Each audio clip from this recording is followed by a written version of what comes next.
President William Samoei Ruto is now keen on the Boma Yangu project, that is the housing program that his government is undertaking. The president has been visiting different places where the program has been going on, and he has said beyond the Juakari Association earning money to make doors and windows, also Mama Mboga will be making money through selling to workers at the construction site, where the program now is being bought through a saving program. That information about it can be got through bomayangu.go.ke.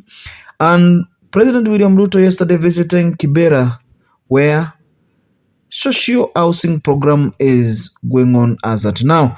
He was accompanied by MP for Langata, Jalango, and other leaders, especially on the Department of Housing.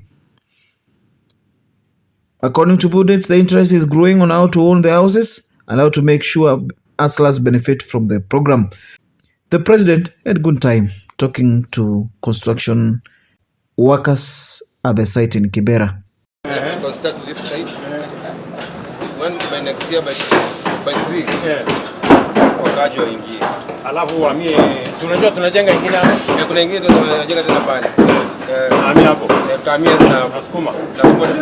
Sisi ndio kazi hapa. Sasa tumeamua bwana, hii mambo kushika vibanda Mungu inatupiga hapa bwana mheshimiwa. Ati Mungu. Bwana anafanya. Kima imani. Umbo na nafanya. Sasa tuangisha mbaya sana. Sasa nikuulize. Nicholas. Hata nikuulize. Unajua hapa nyumba sasa ni social housing. Hapa rent itakuwa shilingi ngapi? Sio rent, shilingi 3,000. Unalipa mali unaingiza hizi.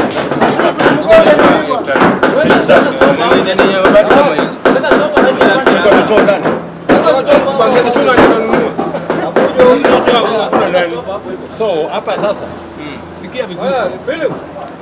Hapa cheza chini bila. Hiyo nyumba itakuwa 3,000. Hiyo tu unalipa pale kwa mabati. Mabati itakuwa tu hapa iko choo ndani. Choo ndani pia. Iko jikoni ndani. Iko bafu ndani. Ndio. Na baada ya miaka 20 nyumba inakuwa yako. Acha ile unalipa alafu inazidi kuwa ya mwenyewe. Imagine. Kwanza wanakufungia ukidilia mwezi mmoja unapata amaongezea kafu nyingine. Sasa unaona hii matatizo hizo ni challenge ndio mbaya. So ni endelee kujenga hizi manyumba ama tusimamishe? Sisi uendelee. Bana mheshimiwa bana. Kuendelea. Na wabora wengine wanasema tusimamishe. Tusimamishe sasa vijana tunakula wapi? Nilijaribu kusimamisha. Hapo ndio vijana tunakulia. Sasa ukisimamisha tutakula. Ndio unaona kuna watu hapo na kiburi wanasema tusimamishe hii na. Hakuna watu wataingia kuiba. Sasa tunakulia. Ule anasema isimamishe. Nilete kwenu. Nitawatuma kwenu. Mama ni matatu. Mambo.